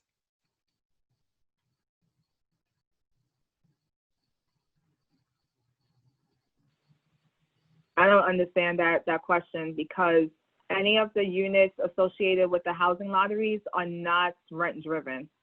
Whatever the rents are advertised, that's the rent for it. Mm-hmm. So rents, any rents associated with a housing lottery, it's not income driven. That's city housing, not for any of these private developments. So if your income is, if your income or your earning potential change, you still would, have to pay that rent or apply for any of the rental assistance to help you in paying your rent. Okay. Okay, thank you. Can a renter's child's student loans be taken into consideration when requesting a rental increase exemption?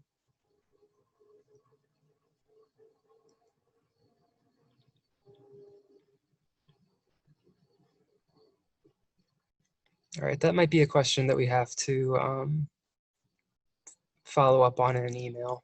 Hello, Yes? this is Charlize. The question is asking if someone's, could you say that again? I just want to hear it again. Yeah. So if a renter's child has considerable student loan debt, can that be taken into consideration in having their rent lowered? I've never heard of that. Okay. I don't think that's the case. I don't think you can use, I don't think there's any exemption for anyone because they have student loan debt. I think that if you're applying for an apartment and it can not necessarily be used against you as far as your credit reporting in order to be eligible for an apartment, but I don't know what they mean necessarily by, there's no program or anything that I know that would take that under consideration for lowering rent, no. Okay. What you can do is if you have student loan debt, you can actually call and have your debt either deferred, right, if you're not working, Mm-hmm. or lowered based on the income that you have to help you pay it back, and not default on the loan. But as far as that it has as far as it having any bearing on reducing your rent or anything like that, no, there's no program that I know of at all that's Okay. big. All right. So I want to ask some of the moderators who've been, following the chat room, if you've seen any questions I might have missed in the chat that haven't been answered yet, you can go ahead and bring those to our attention. Can I address one question publicly, Chris, if that's okay? And I won't take up too much time. But Yeah, of course. there was a great question that was asked in the chat pertaining to household composition, and I didn't cover that in the presentation. So when you apply to a housing lottery, you have to show that let me just say this. When you apply to a housing lottery and you are listing household members on your application, if they are family, you would indicate that. Now, if you guys are not family, and if it's, so if it's your partner or if it's a friend, but you can show proof, if you are contacted, of financial dependency, that you guys have a shared lease, that you guys have a shared asset, then that's fine. Like, for instance, if Chris and I met today and we're like, you know what, let's fill out an application for a housing lottery, and we applied and we were contacted, but we cannot provide proof of financial dependency, we will not be considered eligible. So with the housing lotteries, it's not just random roommates that you meet and you enter and list your household members on the application and apply. Either it's through family relations, or you have proof of financial dependency, like a shared asset, like a bank account, or you have a shared lease. Because you have to show proof that you and the other person reside and live at the primary address or your residential address together. So that's important to keep in mind. Now, if it's family, let's say that, Chris and I are siblings, and Charlisa is our other sister, but she lives in another part of New York City, but we all would like to submit one application with 3 of us listed on there for a lottery. Since we are all siblings, we can provide proof of that without birth certificates. That's fine. So that was a great question that was raised in the chat by whomever who submitted it. That was it.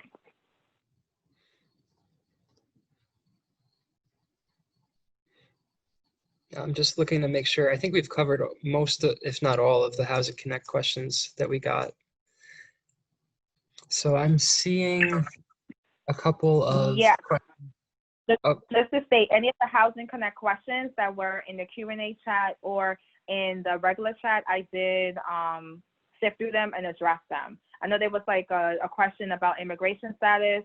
Your immigration status has no bearing on the housing lottery. If you don't have a social security number, you can enter a CIN number, it's a tax identification number in the system. And there was also additional questions of qualifying. Keep in mind, again, anytime you apply to a housing lottery, you have to look at the household income requirement and the household size that is applicable. If you have a rental subsidy, the minimum income requirement is waived, but you need to pay attention to the rent that is advertised, especially if your voucher does not cover the rent amount. There's a possibility, especially if you have a City for HEP voucher, because they are very rigid with that voucher amount. If it doesn't cover the rent amount, it's more than likely your application will not be approved through City for HEP.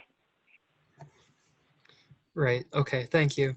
I'm seeing another question in the Q&A box regarding an email that an attendee actually sent me a day or two ago about their specific situation. And I forwarded that to our team at our Lower East Side office. So you should be hearing from someone in the, soon to reach out to you about that specific situation. If you don't, you can email me again, and I'll follow up with one of our case managers. So we've got a few minutes left. Hello? Yeah, Charlisa, go ahead. Charlisa, I would like to clarify one more thing, because I think with so much information trying to be absorbed all at one time, this may have been missed. Someone had mentioned that they had DRE, and I think it was something about Section 8, being in a Section 8 building or something. You are not allowed to use two subsidies. So in other words, you can qualify for a Section 8 building, but if you decide to go in that Section 8 building, then at that point, you will be linked to Section 8, okay? And that would be the subsidy that you would use. And at that point, you would no longer have your DRE subsidy. So it's either one subsidy or the other. You cannot have two subsidies. So I just want to make that clear. Yeah, thank you for clarifying. There's a Section 8 voucher, and voucher holders can move from place to place because your voucher actually moves with you. But then there are also buildings that have Section 8 within the building. So if you have Section 8 in that building, you're eligible to live in that building. That subsidy cannot move with you. Once you leave that building, you no longer have your Section 8 subsidy. It's not portable. That's the difference between having a voucher that moves around with you or moving into a building that has a Section 8 subsidy.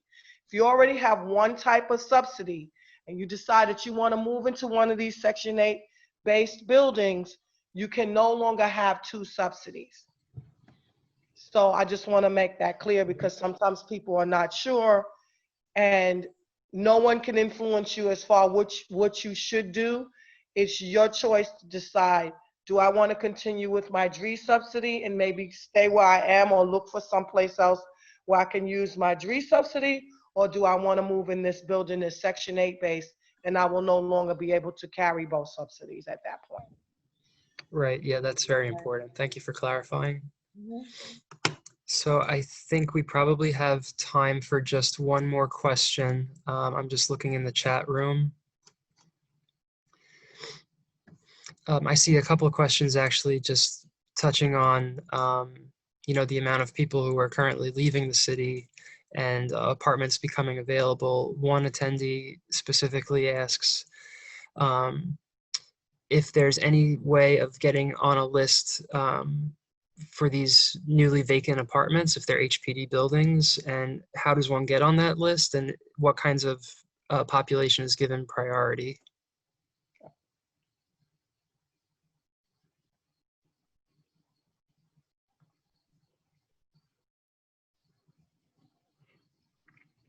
I imagine the best thing to do would be to just apply for affordable housing lotteries, especially if it's HPD properties that they're talking about. That would be, correct me if I'm wrong. Right. Oh, go ahead. Go ahead, Letitia. Oh, no. Just real quick, Charlisa, just keep in mind that in regards to the vacancy units, is it possible that these are market rate units? So market rate units, there's a distinction between market rate units and affordable units. Any affordable unit let me clarify this.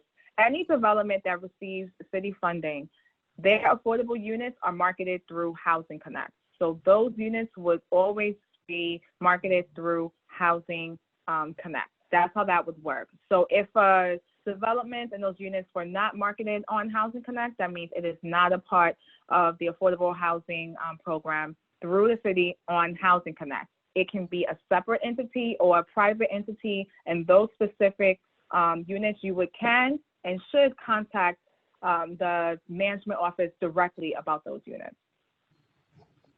Okay, yeah, great. Thank you for clarifying that. And I just want to plug us again. As housing ambassadors, we are here to help you with the Housing Connect process. So please reach out to one of my coworkers who is in the webinar tonight, or go to nazarethhousingnyc.org to find out who to contact. So unless there are any other questions, I think we should probably wrap it up. It's a little after 8 o'clock now. I just want to thank everyone for joining us. Oh, we've got one hand raised. Okay, this is another person registered as Christopher Barrett, so I'm gonna unmute you. Hello? Yes, go ahead. Yeah, so my question is, the homeowners first time thing that you guys are talking about, is that only for New York City or is that in anywhere in New York State?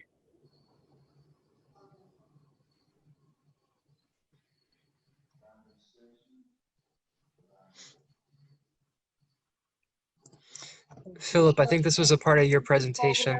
If I remember correctly, it was strictly New Okay. York City, right? So in answer to his question, the first time home buyers assistance program is for New York City, the 5 boroughs. Right. Okay. And that's what I also thought. to add Mhm. on, the home ownership lotteries that are marketed on Housing Connect is too only for the 5 boroughs as well. Right. Okay. Very good to know. All right. With that, I think we're going to call it a night. Anyone who has any other questions we weren't able to get to, you can find everyone's contact information in the chat, or you could email me at cbarrett@nazarethhousingnyc.org. A few people were asking about slides. We're not going to share the individual slides from each agency, but we have recorded the webinar, and we're going to share a link with everyone in the next day or so, maybe early next week.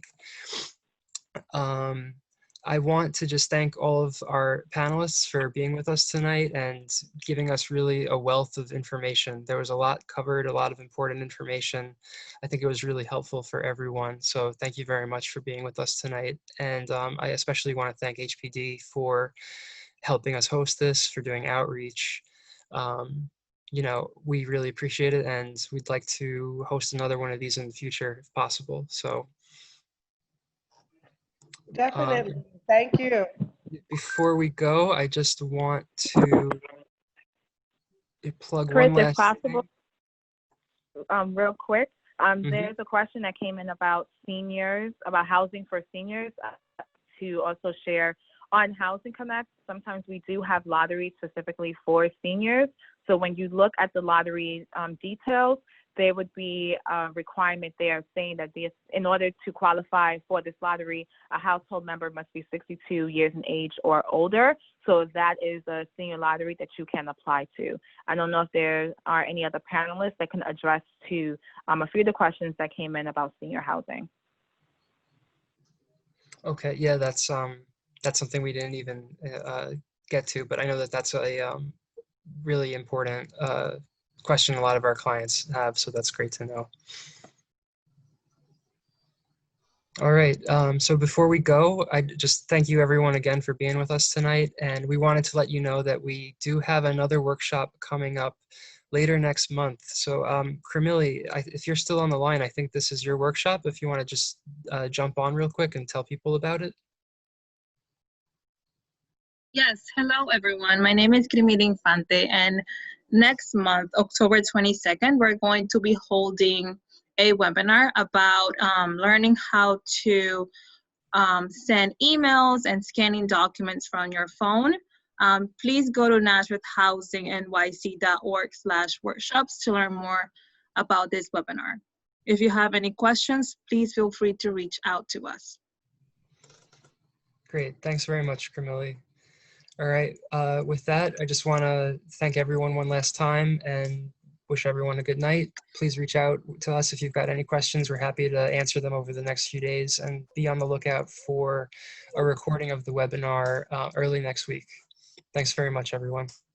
Thank you. Thank you. Thank you. Thank you very much. This is great. Thank you, everyone. Thank you.